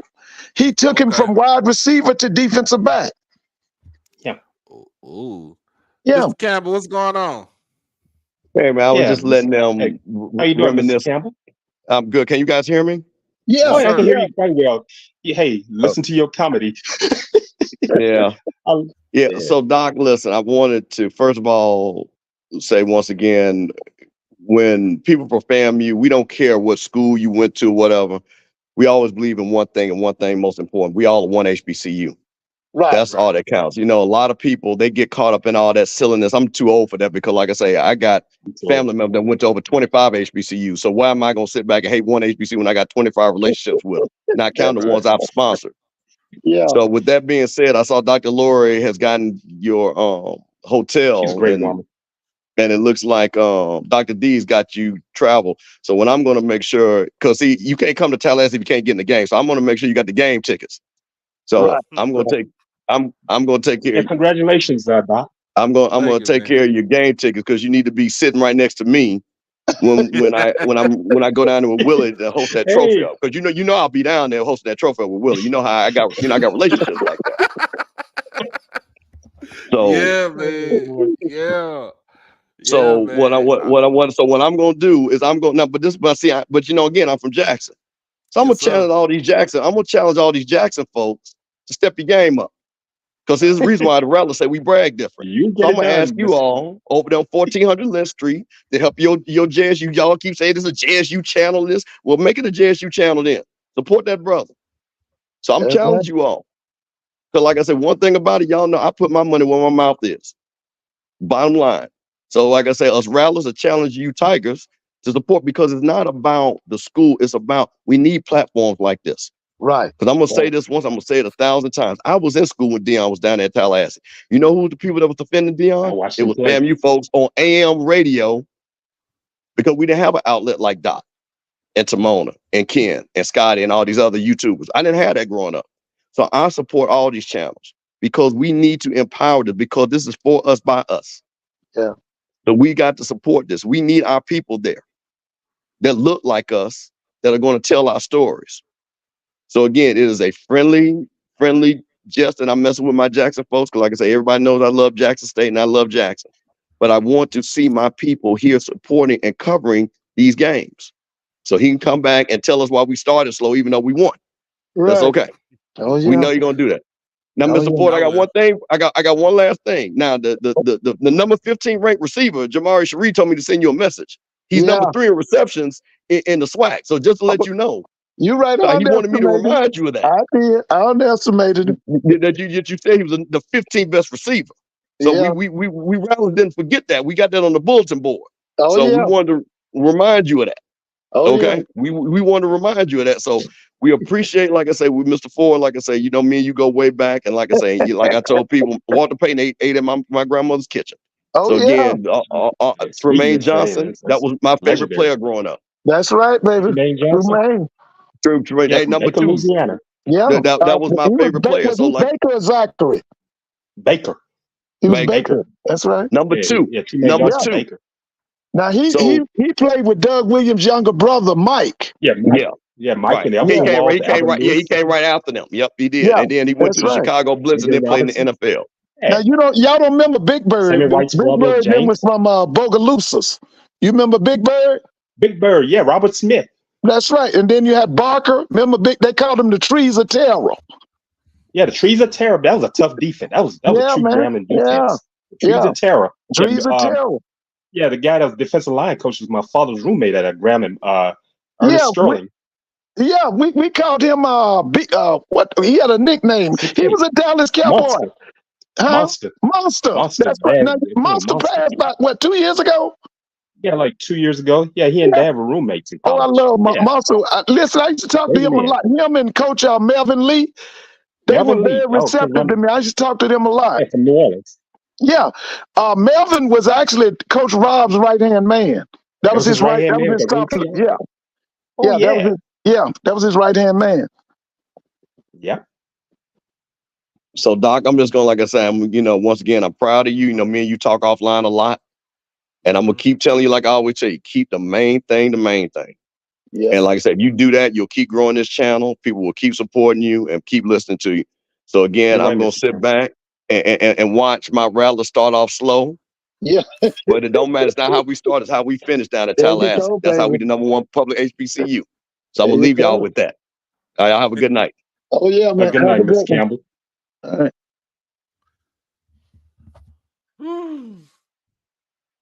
Hey Doc, it said, hey, blessings coming your way, man. Man, do you remember the year Grambling played Boise State? Oh, that was in 1982. That 82. They played 82, 83. That was 83. Yeah, Boise State when they played the Boise snow. Yeah. Because I'll tell you something else that's forgotten. The year that FAMU won that 1AA championship in '78, they beat Grambling that year. And they beat Jackson State. Rudy Hubbard said, that's right. They beat Jackson State to go to the championship. Yeah, Rudy Hubbard said he said it wasn't UMass that was the toughest game. He said Jackson State was the toughest team they played. That game was in the vet. That game was in the vet. They had a guy named Robert Hartburn Hardy. You remember him? Robert Hartburn Hardy? I heard about him. He went to the Seattle Seahawks, I think. He was a monster. Yeah. He was a defensive lineman. I heard about him. Yeah, they had they ran the wishbone. They had the quarterback was it Ricky Taylor? Was it Ricky Taylor?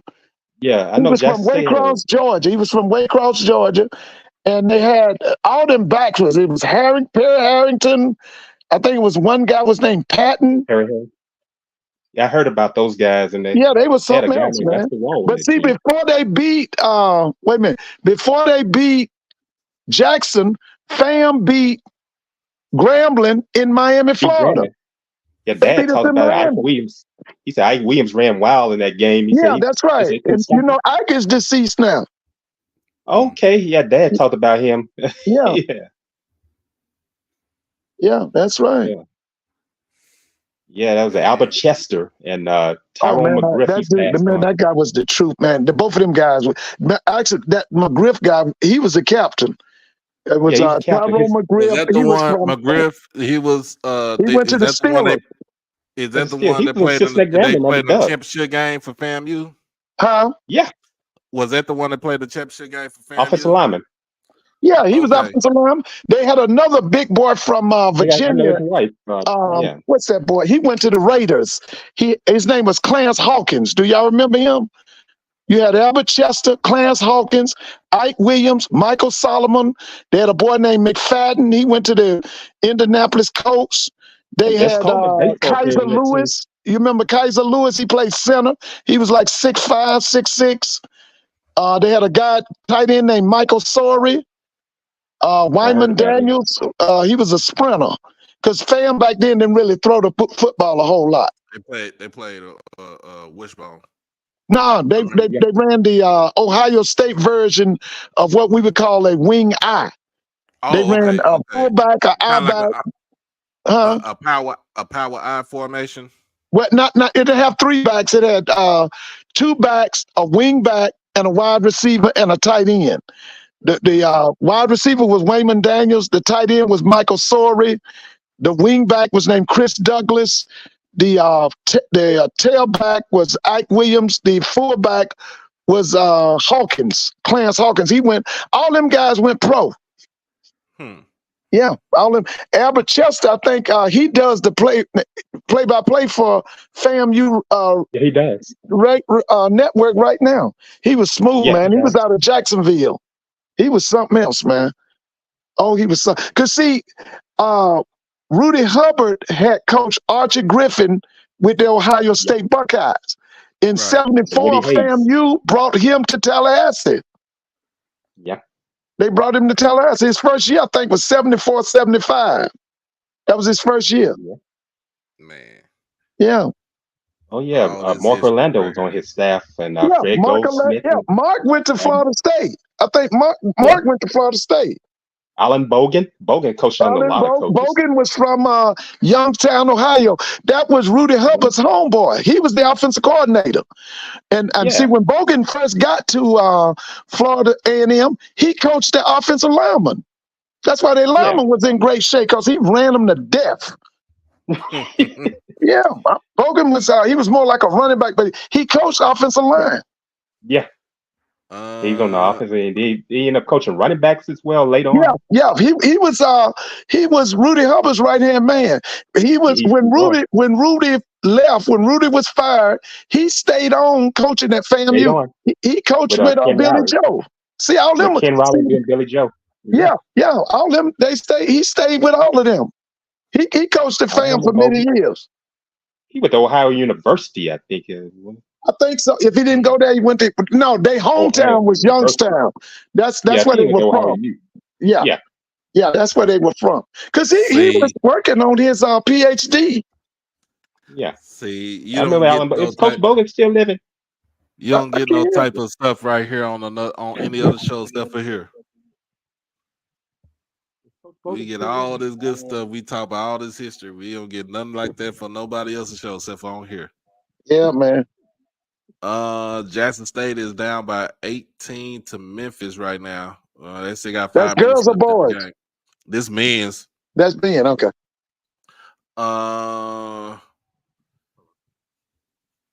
Let me see, because I know Grambling is up at halftime on UNT Dallas 43-28. This is men's basketball.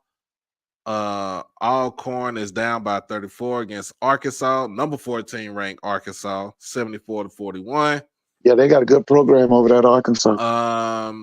Mississippi Valley is down by 50 to LSU, 93-43. Pine Bluff is down by 30 to Missouri, 82-53. Minnesota is up by 11 on Bethune, 68-57. TCU is playing Southern right now. They're down by 19.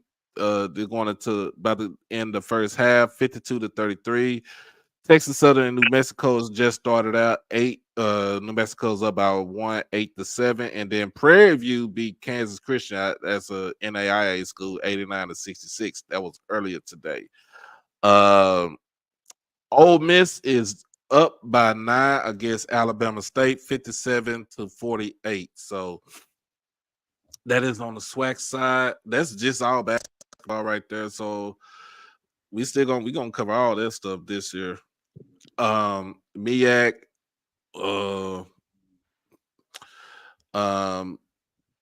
Maryland Eastern Shore, well, they're losing by 22, but this game about to be over with. Losing by 22 to Temple, 85-63. Do I really want to say this score? Do I really want to even mention this school right here? Number 1 Kansas is up 99-52 on North Carolina Central with a minute left in the second half. Coppin State is down by 45 to Virginia Tech, 93-48. Arizona is up by 7 to Morgan State, 17-10. This is in the first half. South Carolina State beat Voorhees earlier today, 65-57. Penn State defeated Delaware State, 79-45.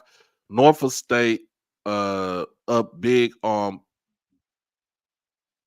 PSU Wilkes-Barre, Scranton, 102-55, and Howard beats Hampton in the Battle of the HU on the hardwood, 92-80. So that is the MEAC roundup right there.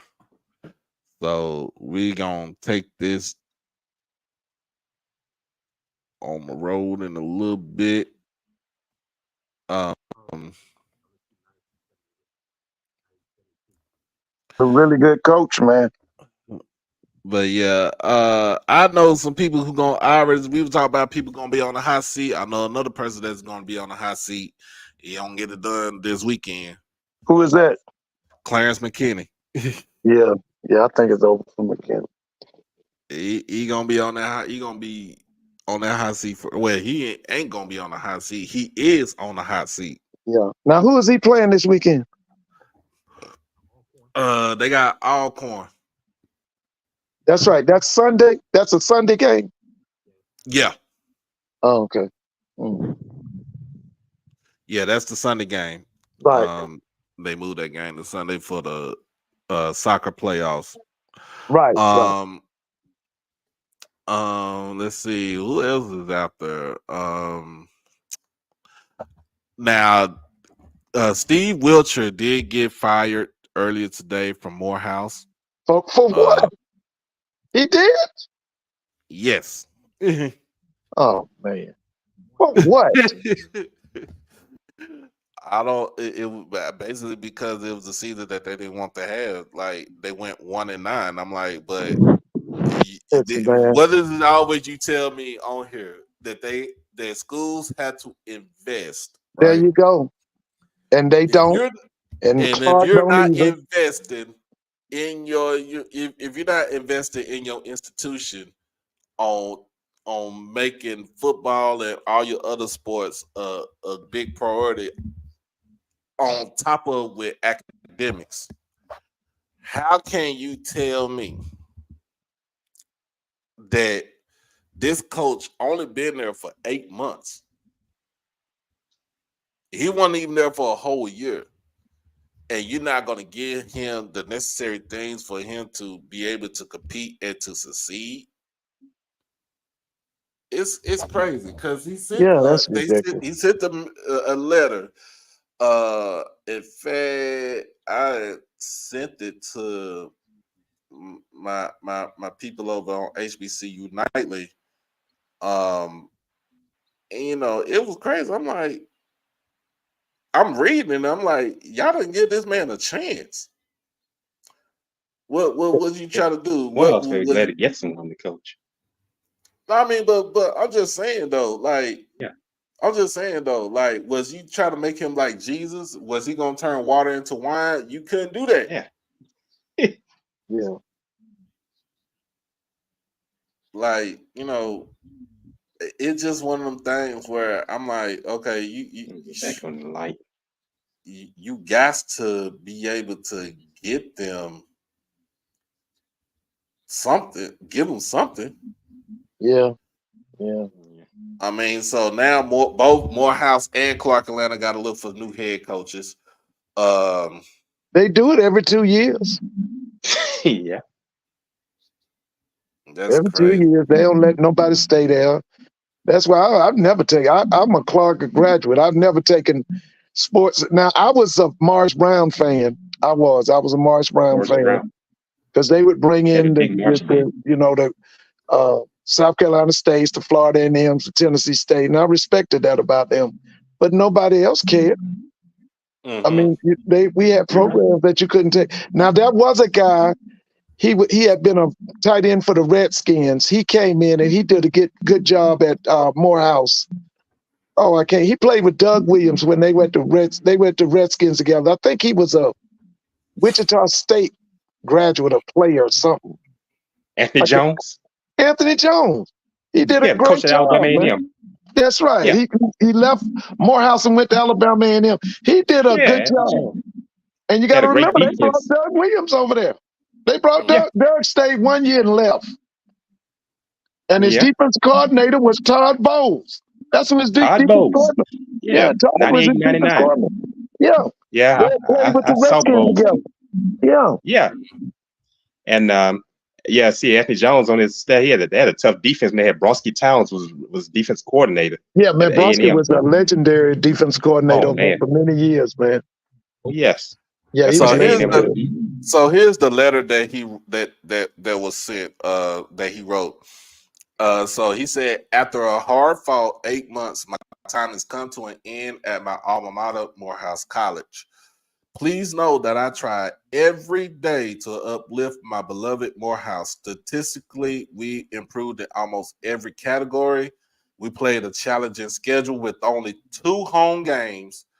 Oh. And even though we were asked numerous times, we were not given the resources to have a strength and conditioning program. I was hired after the recruiting season and had no recruiting budget. However, the college has made the decision to no longer retain me rather than give us the support and resources we need in order to be successful. Overall, I would like to thank my team who fought through so many adversities and never wavered in their belief. And although we were underfunded in scholarships, we were still able to retain the Big Cat Trophy with a 35-21 win over Clark Atlanta. And then basically he wrote down the alma mater for Morehouse, and it was signed by Gerard A. Wiltshire. That tells you they don't care not lick about athletics. And then they got a new AD. You remember the guy Harold Ellis became the new athletic director over there. So he probably was looking to, get rid of it. Right. And Harold it makes been with no the Knicks. sense. Yeah. It doesn't. It makes no sense. But we're gonna leave off on that because I want people to think about that. What do they? If you don't give these coaches the budget that they need, for one, and then two, give them the necessary basic necessities like a strength and conditioning program. Yeah. Give them something like, I don't know. And then you're still gonna be mediocre in the SIAC. You're gonna be beat down by schools like Benedict or even a Lane College, a Kentucky State who kind of finished off on a good note, a Central State who finished off at 500. Like, you're gonna get beat by teams like that, and they still gonna laugh at you and be like, "Y'all play football at Morehouse." Yeah.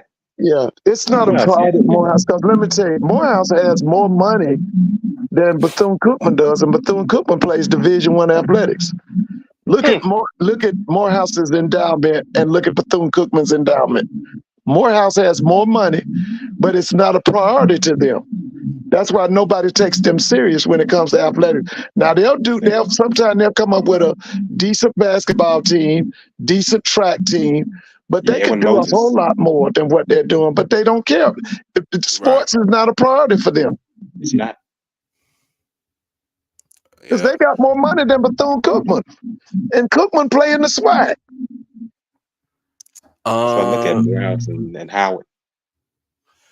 Yeah, but I think Howard's a little bit more on. They're starting to lean more towards putting money into the football program, into athletics than what you would see with Morehouse. And even with Clark Atlanta at least try to do something. They might not have the best season that we would see. They went 0-10 this season, but they do put some money in the pot for their athletics.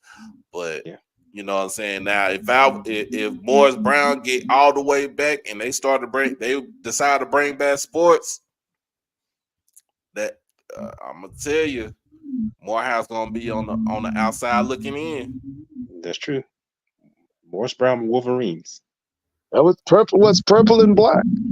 Purple and black. Purple and black. Hey, shout out to them. Like I said, getting their accreditation back. Hopefully they can get all the way to university status. Shout out to I'm gonna end this on it. On this thing, we're gonna leave up out of here. Shout out to Wiley College. Now it's called Wiley University. Okay, Marshall, Texas. Yeah. Got their university status over the weekend.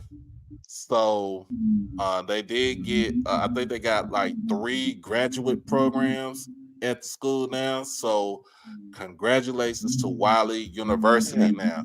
Can't say college no more. It's Wiley University. So you got Wiley University. You got Jarvis Christian University, which is not too far from them. You got Texas College. Yeah. Let's get university status to Texas College. You got Paul Quinn. Give university status to Paul Quinn. Like these church schools are coming back up, and y'all sleeping on them.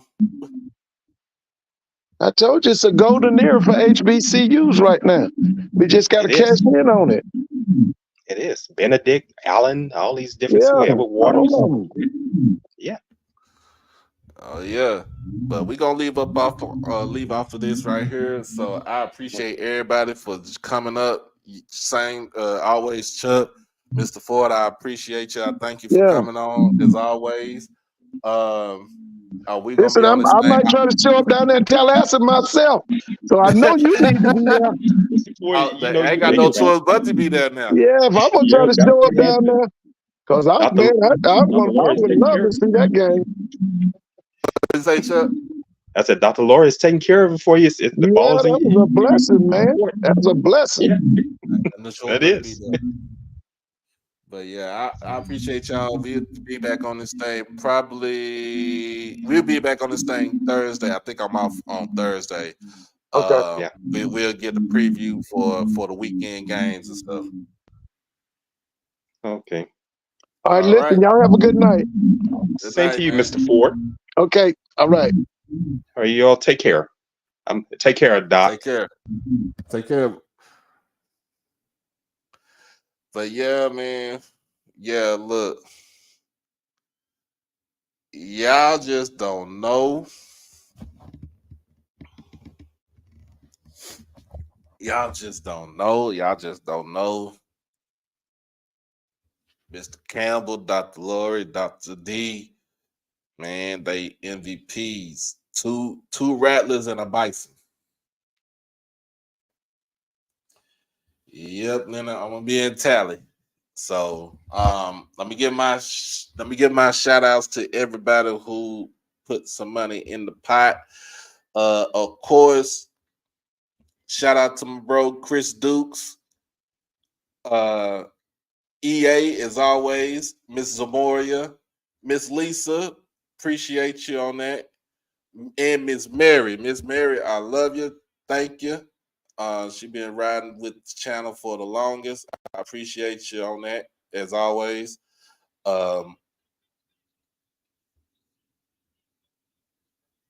Yeah, man. I don't know. Should I cry? Should I cry? I don't know. In fact, let me call my mom.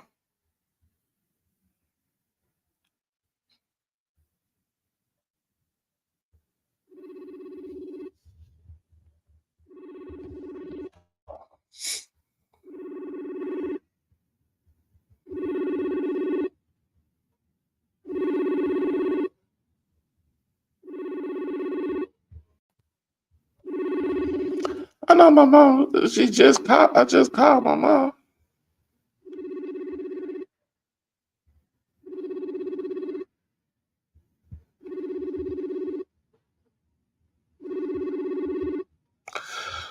Maybe she on break or something.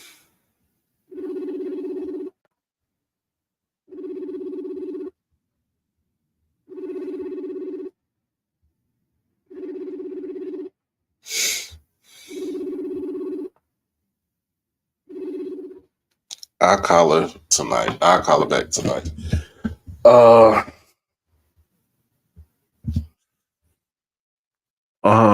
You know,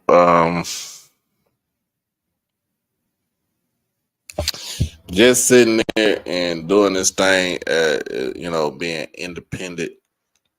And I just wasn't doing it just for the media. I was just doing this for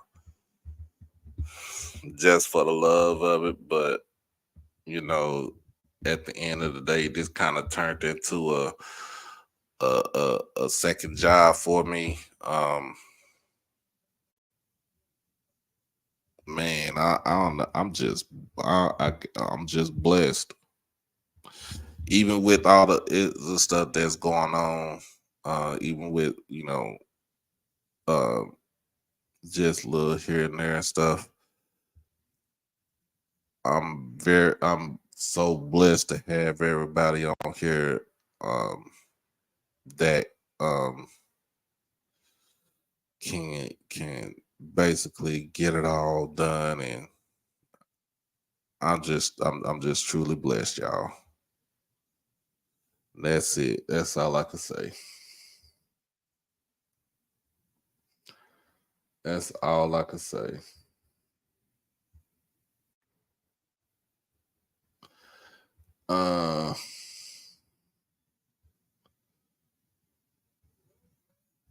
Man, I really wanted to cry when Dr. Lori presented that to me, man.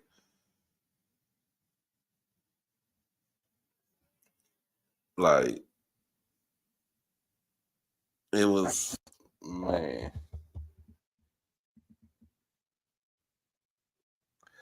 I thank God every day, man.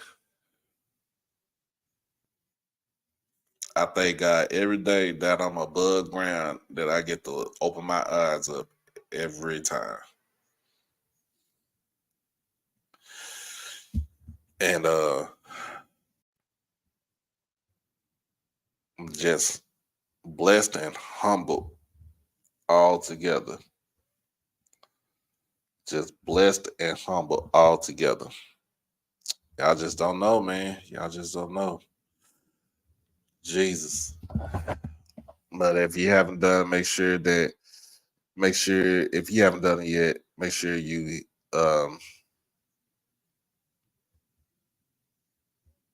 make sure y'all go ahead and hit the Cash App or the PayPal or the Zelle or even the Super Chat.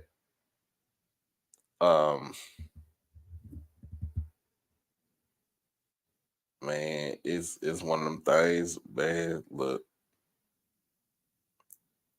and it going for a great cause. So, we out of this thing, y'all.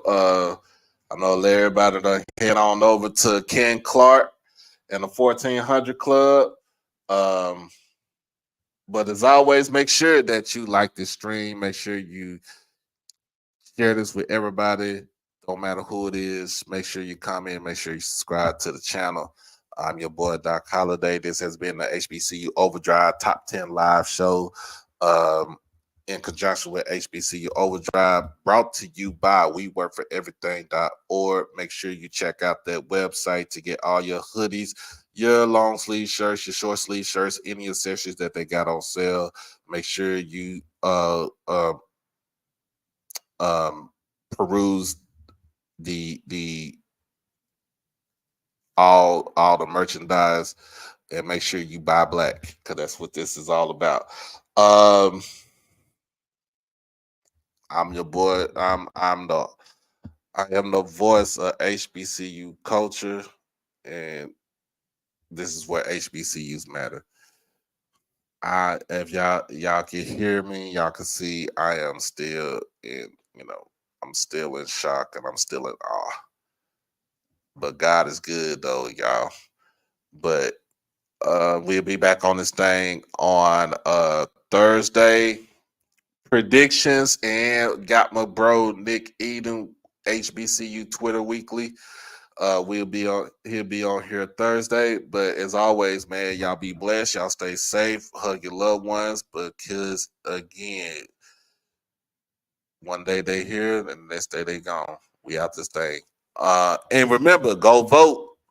I might jump on and do a surprise live tomorrow to see if y'all go vote. Make sure you go vote, especially in Mississippi. If you want better leadership, go vote. We out this thing. Peace.